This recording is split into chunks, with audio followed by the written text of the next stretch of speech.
ya. Haji Torikoh itu bekal dan kendaraannya kata Tuan saya adalah kecenderungan kepada ahli talqin ya. Nah, kalau mengambil talqin darinya, selanjutnya melazimkan zikir dengan lisan serta menghayati maknanya. Wal muradu bi dzikri wa huwa la ilaha illallah hatta ya. Hatta tahsulu hayatul qalbulahu. Nah, yakni yang dimaksud zikir la ilaha illallah hingga kolbunya hidup ya. Pertama-tama dengan asma asma sifat agar muncul cahaya sifat eh, muncul ka'batus siri itu ya. Nah, Allah Subhanahu wa taala berfirman, wa ahidna ila Ibrahim wa Ismaila an tohiro baitiya lito ifina wal akifina wa rukais sujud. Dan kami perintahkan kepada Ibrahim dan Ismail, bersihkanlah rumahku untuk orang yang tawaf, orang yang itikaf, orang yang ruku, dan orang yang sujud. Quran Surah Al-Baqarah ayat 125. Ka'bah lahir dibersihkan untuk makhluk yang tawaf, sedangkan Ka'bah siri dibersihkan dari selain daripada Allah agar dapat melihatnya, agar dapat melihat Allah ya dengan basyirahnya. Hajah Sari beserta keluarga dimudah segala urusannya baik dunia dan akhirat. Amin ya rabbal Amin. alamin. Amin. Hadirin ikhwan wal akhwat rahimakumullah, topik kita pagi ini adalah tentang haji. Karena sesuai dengan saat ini sedang musim haji. Sebagian saudara kita yang saat ini, sebagian sudah ada yang berangkat ya, berangkat bertolak ke Arab Saudi untuk melaksanakan ibadah haji.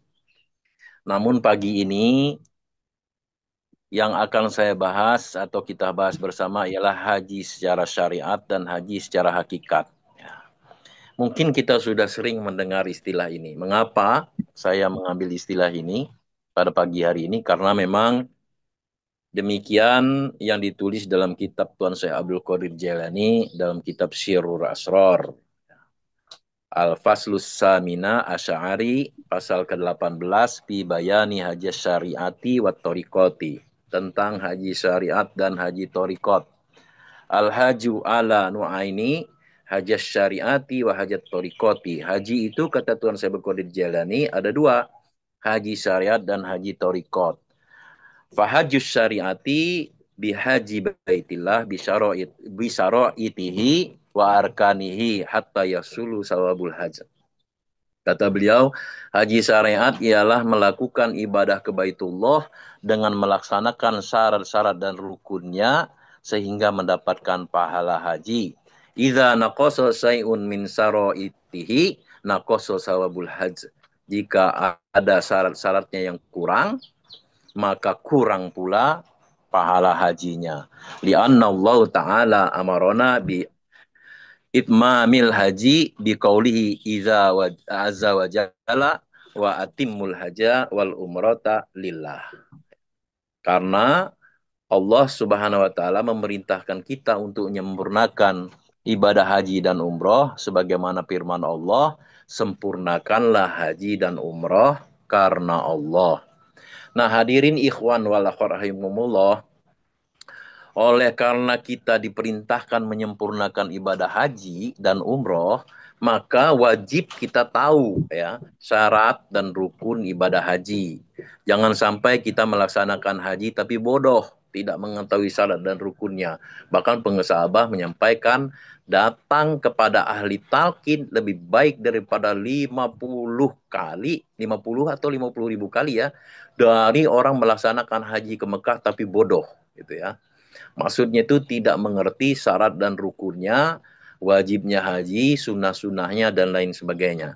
Nah baik, pertama kita perlu tahu dulu apa beda dan persamaannya ibadah haji dengan umroh. Ya. Persamaannya, ibadah haji dan umroh itu, umroh dan haji sama-sama dikerjakan dalam keadaan berihram. Ya. Sama-sama tuh pakai ihram. umroh dan haji sama-sama dikerjakan dengan terlebih dahulu mengambil mikot makani. Ya, mikot itu batas tempat kita memakai pakaian ihram, makan itu tempat, ya. Kalau zaman itu waktu. Nah, umroh dan haji sama-sama terdiri dari tawaf yang bentuknya mengelilingi Ka'bah 7 putaran, sama ya. Disambung dengan sa'i ya 7 kali bolak-balik kata pengesabah antara Sofa dan Marwah, lalu disambung dengan bercukur rambut atau tahallul ya. Maka sering pengesabah menyampaikan jika kita mampu, wajib kaditu ya, wajib ke sana untuk melihat contoh ibadah yang tidak sampai kemana-mana ya, sampai ke Ka'bah muter. Kalau muter sampai kemana? Tidak sampai kemana-mana. Sa'i bolak-balik. Kalau bolak-balik sampai kemana? Tidak sampai kemana-mana. Wukuf di Arafah diam. Kalau diam tidak sampai kemana-mana. Ini bimakna hakikat ya. Nah, perbedaannya antara haji dengan umroh, semua ritual umroh yaitu tawaf, sa'i, bercukur ya, cukup hanya dilakukan di dalam Masjidil Haram. Coba ya mikot di mikot di makan gitu. Kemudian masuk Masjidil Haram, tawaf, setelah tawaf, sa'i, setelah sa'i tahallul gitu kan. Begitu sama aja gitu ya. Maka ihram, tawaf, sa'i, tahallul, tertib gitu ya. Semua itu dilakukan di dalam Masjidil Haram. Sedangkan ritual haji ya terdiri dari ritual umroh ditambah dengan wukuf di Arafah, bermalam di Musdalifah, melontar Jamarot di Mina sambil bermalam selama di sana selama beberapa hari. Jadi kalau umroh hanya di Masjidil Haram, tapi kalau haji itu keluar dari Masjidil Haram menuju Padang Arafah, Mina, ke Musdalifah gitu ya. Lalu balik lagi ke Mekah selesai ibadah haji. Nah, ibadah umrah bisa dilakukan kapan saja, berkali-kali malah ya, kapan saja, tidak ada zaman nih ya, tidak ada yang mengatur waktunya, tapi kapan saja sepanjang tahun jika kita mampu ya umroh datang berkunjung ziarah melaksanakan rukun-rukun umroh. Sedangkan haji ya hanya bisa dikerjakan sekali dalam setahun. Nah, jadi inti daripada ibadah haji itu yaitu wukuf di Arafah pada tanggal 9 Zulhijjah. Jadi kalau melaksanakan haji di bulan Syawal nggak bisa, melaksanakan haji di bulan Ramadan ya nggak bisa. Adanya hanya di bulan Zulhijjah. Karena wukufnya puncak ibadah haji al-hajju Arafah, puncaknya ibadah haji itu di wukuf di Arafah. Jadi, karena ibadah umroh adalah bagian dari ibadah haji dan ada irisannya, maka terkadang kedua ibadah ini dilaksanakan sendiri-sendiri dan terkadang bisa juga dilakukan bersamaan dalam satu ibadah. Ini penting ya bagi ikhwan wal akhwat yang akan melaksanakan ibadah haji tahun ini gitu ya. Jadi mudah-mudahan ini juga ada manfaatnya, tapi tidak satu-satunya keterangan karena bisa juga di sini kurang lengkap ataupun nanti ikuti apa namanya itu pemandu ibadah haji ya. Nah, kita petugas haji Indonesia sudah Departemen Agama sudah mengutus tugas. Salah satunya diutus adalah ikhwan kita wakil talkin ya, Dr. K. Haji Ucup Fathudin ya, sekarang mengawal jemaah haji Indonesia. Alhamdulillah ya. Bahkan kemarin Abah menugaskan Dr. K. Haji Irfan Zidni untuk mentalkin Imam Masjidil Haram. Masya Allah, tabarakallah. Nah, oleh karena itu muncullah istilah ada haji kiron, ada haji ifrot, ada haji tamatu ya. Jadi ini perlu dipahami juga karena tadi itu ada yang bisa digabung, ada yang bisa dipisah gitu. Nah, dalilnya apa dari Aisyah radhiyallahu anha berkata, kami berangkat bersama Nabi Muhammad SAW pada tahun haji wada, ya haji perpisahan. Di antara kami ada yang berikhram untuk umroh, ada yang berikhram untuk haji dan umroh, dan ada pula yang berikhram untuk haji saja. Sedangkan Rasulullah SAW berikhram untuk haji. Adapun orang yang berikhram untuk haji atau menggabungkan haji dan umroh, maka mereka tidak bertahalul sampai hari nahar pada tanggal 10 Zulhijjah. Sampai kepada tahalul awal ya. Atau disebut juga tahalul ula. Hadis riwayat Bukhari. Nah, yang kedua adalah haji kiron. Kiron artinya menggabungkan ya. ritual ibadah haji dan umroh sekaligus ya. Cukup melaksanakan masing-masing rukunnya itu satu kali. Ihram satu kali, tawaf satu kali, sa'i satu kali, niat untuk haji dan umroh ya. Nah, kalau haji kiron ini ada kesulitannya bagi jamaah haji Indonesia ya.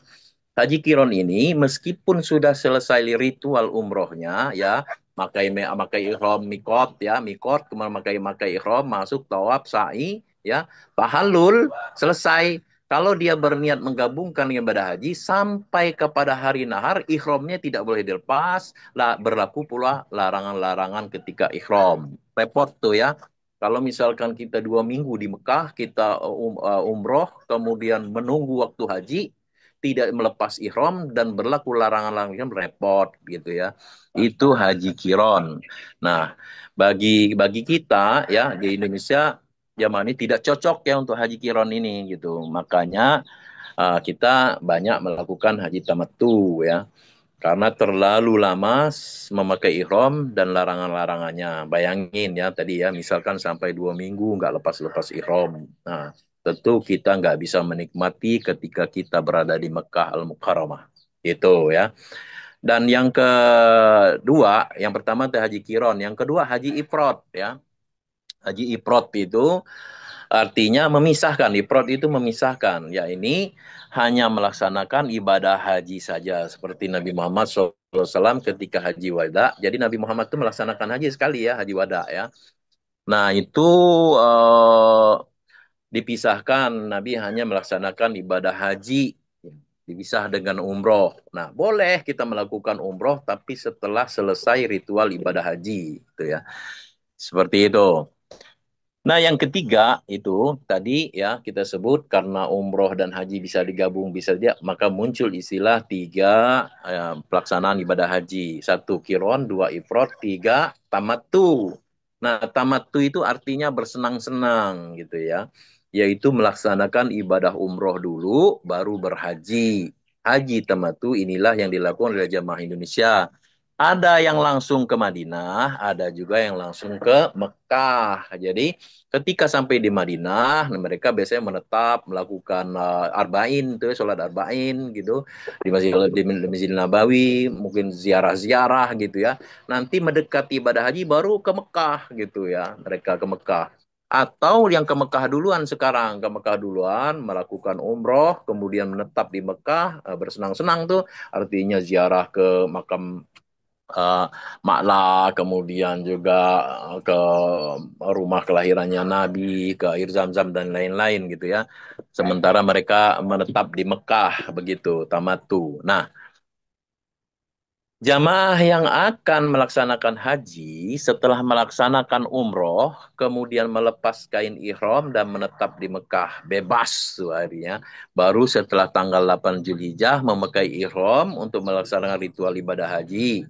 Memakai ihram boleh dari tempatnya masing-masing karena sudah menetap ya, tidak perlu lagi mikot, harus misalnya Bir Ali atau Tanim atau Jironah atau Hudaybiyah itu nggak perlu ke situ lagi, dari hotel masing-masing pakai mikot ya ihram untuk menuju Mina atau langsung ke Padang Arafah sekitar pukul 9 pagi pada tanggal 8 Zulhijjah.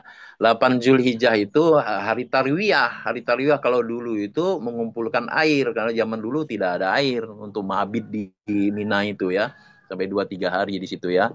Nah, ada sekarang ini ada yang ke Mina dulu, lalu mabit di Mina, ntar setelah subuh baru bergerak ke Padang Arafah. Ada yang masuk langsung ke Padang Arafah dan masuk tenda di situ, menunggu waktu tanggal 9 Zulhijjah itu. Nah, inilah kemarin ada maklumat pengersa Abah, ya. Ya tepat sekali ya, memang selalu saya selalu apa ya, ada kita itu ada selalu ada ikatan ini sama pengesabah ya. Pas lagi akan membahas haji muncul juga maklumat pengesabah mulai tahun ini kita melaksanakan puasa tarwiyah dan puasa wukuf ya 9 Zulhijjah, 8 hari tarwiyah dan hari wukuf di Padang Arafah itu 8 9 Zulhijjah kita melaksanakan puasa ya, diwajibkan gitu. Dan itu memang disunahkan. Kita sama guru kita dibimbing mulai tahun ini kita Abah menganjurkan atau mewajibkan bagi kita murid-muridnya untuk melaksanakan puasa. Semoga kita mampu melaksanakannya dan dimudahkan, dibisakan, dimampukan. Amin ya robbal alamin. Hadirin ikhwan wal akhwat rahimakumullah. Lalu apa syarat dan rukun ibadah haji? Nah, di dalam kitab Sirul Asror, Tuhan saya menjelaskan kalau syaratnya tidak selengkap, pahalanya pun tidak lengkap dapatnya gitu. Nah, syarat haji itu yang pertama adalah Islam ya. Kalau orang non-Islam tidak perlu ibadah syarat haji ya. Berakal, balik, ihram dari mikot, ya makan, mikot makan, dan memenuhi rukun haji, itu syaratnya. Kemudian kita kenal juga wajib haji. Wajib haji itu kalau ditinggalkan hajinya tetap sah, tapi membayar dam atau denda. Dam itu dari istilah akar katanya adalah darah gitu ya. Denda. Di antara ihram dari mikot mabit di antaranya maksudnya di antaranya itu memakai ihram dari mikot, kemudian mabit di Musdalifah, melontar jumroh, mabit di Mina dan tauf wada. Kalau itu tidak dilakukan, itu dia akan kena dam gitu, tapi hajinya tetap sah. Yang berikutnya adalah rukun haji. Rukun haji itu ihram, wukuf, tawaf ya. Ihram di mikot tempatnya masing-masing, wukuf di padang Arafah, tawaf ifadah, sa'i sofa marwah, tahallul dan tertib. Itu rukunnya ibadah haji. Nah, hadirin ikhwan wallah rahimakumullah, tata cara ritual manasik ibadah haji, dari tanggal 8 Zulhijjah memakai ihram dari tempatnya masing-masing, bertolak ke Mina, ya, ini disebut hari Tarwiyah, ada juga yang langsung ke Padang Arafah, mabit di situ. Tanggal 9 Zulhijjah setelah subuh bergerak ke Padang Arafah, ya, dari Mina, singgah di Masjid Namiroh, sholat zuhur di jamak takdim dengan sholat asar, berdoa, zikir di Padang Arafah sampai matahari terbenam. Tapi ada juga yang setelah asar, mereka bergerak ke Musdalifah. Nah, lalu bergerak ke Musdalifah, sholat isya jamak takhir maghrib di Musdalifah, karena kan perjalanannya itu sudah lewat waktu maghrib ya. Jadi di jamak takhir antara maghrib dengan isya di Qashor.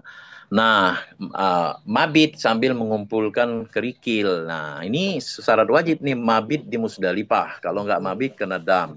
Nah, lalu tanggal 10 Zulhijjah lewat tengah malam atau dianjurkan sebenarnya setelah sholat subuh di Musdalifah baru bergerak ke Mina. Tapi itu penumpukan jamaah gitu. Biasa itu jutaan orang. Nah, dari Indonesia itu biasanya malam gitu ya, malam setelah jam 2 malam bangun bergerak ke Mina.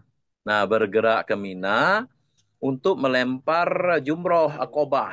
Satu kali ya jumroh akobah. Setelah melakukan jumroh akobah, menyembelih hewan kurban, lalu tahalul awal ya. Tahalul awal, dia boleh lepas dari larangan-larangan ihram dan dia boleh melepas pakaian ihramnya, kemudian bertolak ke tahlul awal ya. Kemudian setelah itu bertolak ke Mekah ya. Nah, di sini saya konfirmasi kemarin sama teman saya, ketika bertolak ke Mekah itu tidak perlu pakai ihram lagi, tapi sekarang ada aturan katanya baru, kalau mau tawaf itu harus pakai ihram. Ya, Allah alam, saya juga belum tahu ya. Nah, bertolak ke Mekah untuk melaksanakan tawaf ifadah, melaksanakan sa'i, lalu tahallul sani, tahallul yang kedua. Nah, di situ sudah bebas semua. Kalau tahallul awal itu tidak boleh menikah, tidak boleh bersenggama walaupun suami istri. Tapi ketika tahallul sani, maka sudah bebas semua. Lalu jamaah kembali lagi ke Mina sebelum maghrib, mabit di Mina. Jadi malam tanggal 11, mabit di Mina, ini wajib ya. Kena dam kalau nggak mabit di Mina. Tanggal 11 Zulhijjah lempar jumroh ula, wusto, akobah. Lalu bergeser ke sebelah kanan berdoa mabit lagi di Mina. Tanggal 12 lempar jumroh ula lagi, wusto, akobah, berdoa. Nah, setelah itu yang napar awal itu bergerak ke Mekah sebelum matahari terbenam itu ya pada tanggal 12. Pertama itu jumroh akobah 7, kemudian ula, wusto, sama akobah, jadi 7 kali 3 21 ya. 21. Nah, kalau 2 hari 21 42 ditambah 7 49 kerikil. Itu kalau napar awal tanggal 12 bergerak ke Mekah sebelum matahari terbenam. Kalau sampai matahari terbenam di Mina, maka dia harus mabit lagi di Mina.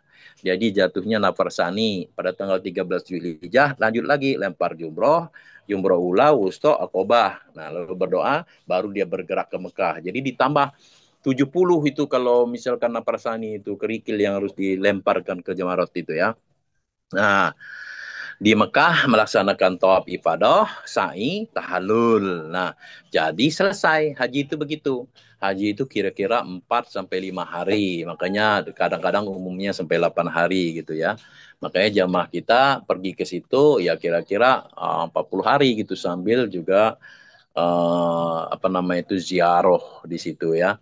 Hadirin ikhwan wal rahimakumullah, itulah haji syariat. Kita mesti tahu dan berniat untuk melaksanakan haji ke Baitullah jika kita mampu dan menyempurnakannya karena Allah. Topik yang kedua sebagai penutup ya dalam kitab itu adalah haji torikoh ya. Haji torikoh itu bekal dan kendaraannya kata Tuan Syekh adalah kecenderungan kepada ahli talqin ya. Nah, kalau mengambil talqin darinya, selanjutnya melazimkan zikir dengan lisan serta menghayati maknanya. Wal muradu bi dzikri wa huwa la ilaha illallah hatta ya, hatta tahsulu hayatul qalbulahu. Nah, yakni yang dimaksud zikir la ilaha illallah hingga kolbunya hidup ya. Pertama-tama dengan asma asma sifat agar muncul cahaya sifat eh, muncul Ka'batus Siri itu ya. Nah, Allah Subhanahu wa taala berfirman, wa ahidna ila Ibrahim wa Ismaila an tahhira baitiya ifina wal akifina wa ruka'is sujud. Dan kami perintahkan kepada Ibrahim dan Ismail, bersihkanlah rumahku untuk orang yang tawaf, orang yang itikaf, orang yang ruku, dan orang yang sujud. Quran Surah Al-Baqarah ayat 125. Ka'bah lahir dibersihkan untuk makhluk yang tawaf, sedangkan Ka'bah siri dibersihkan dari selain daripada Allah agar dapat melihatnya, agar dapat melihat Allah ya dengan basyirahnya. Hadirin ikhwan wal akhwat rahimakumullah, sebagai penutup ya. A'udzubillahi minasyaitonirrajim. Bismillahirrahmanirrahim. Huwallazi ba'asa fil ummi rasulam minhum yatlu alaihim ayatihi wa yuzakkihim wa yu'allimuhumul kitaba wal hikmata wa in kanu min qablu lafi dhalalim mubin. Dialah yang mengutus seorang rasul kepada kaum yang buta huruf dan dari kalangan mereka sendiri, yang membacakan kepada mereka ayat-ayatnya, mensucikan jiwa mereka dan mengajarkan mereka kitab dan hikmah ya, meskipun sebelumnya mereka benar-benar dalam kesesatan yang nyata. Wa akharina minhum lamma yalhaqu bihim wa huwal azizul hakim, dan juga kepada kaum yang lain dari mereka yang belum berhubungan dengan mereka, dan dialah yang maha perkasa, maha bijaksana.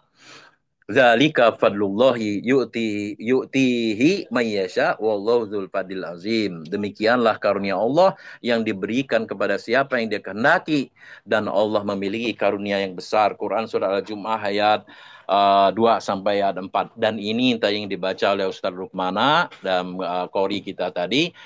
Jadi Allah telah mengutus seorang Rasul yang mengajarkan kitab, yang membacakan ayat-ayatnya, mengajarkan kitab dan hikmah, ya, mensucikan jiwa mereka. Zalika fadlullahi yutihi mayyasha wallahu dzul fadil azim. Demikian itu karunia Allah yang diberikan kepada siapa yang dikehendaki, dan Allah memiliki karunia yang besar. Mengutus Rasul, membacakan ayatnya, mengajarkan kitab, kemudian membersihkan jiwanya kepada orang-orang yang buta huruf, orang-orang yang tersesat sebelumnya, seperti kita ini. Diutus oleh seorang Rasul, maka kita diberikan talqin zikir, zalika fadlullahi yu'tihi mayyasha wallahu dzul fadil azim. Itu talqin zikir yang kita terima dari Syekh Mursyid itu adalah karunia yang sangat besar dari Allah Azza wa Jalla.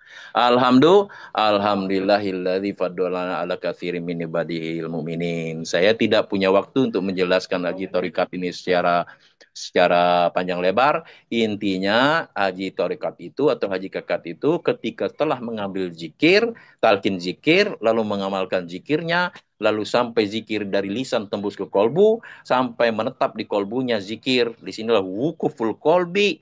Ya, kita wukuf di dalam kolbu kita mengingat Allah Azza wa Jal. Ya, nah, apa namanya di dalam firman Allah Subhanahu Wa Taala, uh, laksana sekal bila selesai melaksanakan haji maka berzikirlah kepada Allah Subhanahu wa taala. Alhamdulillahilladzi faddalana ala katsirin min ibadil mu'minin. Hadirin ikhwan wal akhwat rahimakumullah, semoga ada manfaatnya bagi kita semua dan semoga kita dimampukan dibisakan melaksanakan ibadah haji dan umroh dan kita bisa dimampukan melaksanakan ajaran-ajaran dari guru agung kita, terutama nanti kita melaksanakan puasa tarwiyah dan puasa 9 Zulhijjah. Amin. Ya Rabbal Alamin. Hadanallah wa iyyakum ajma'in. Assalamualaikum warahmatullahi wabarakatuh.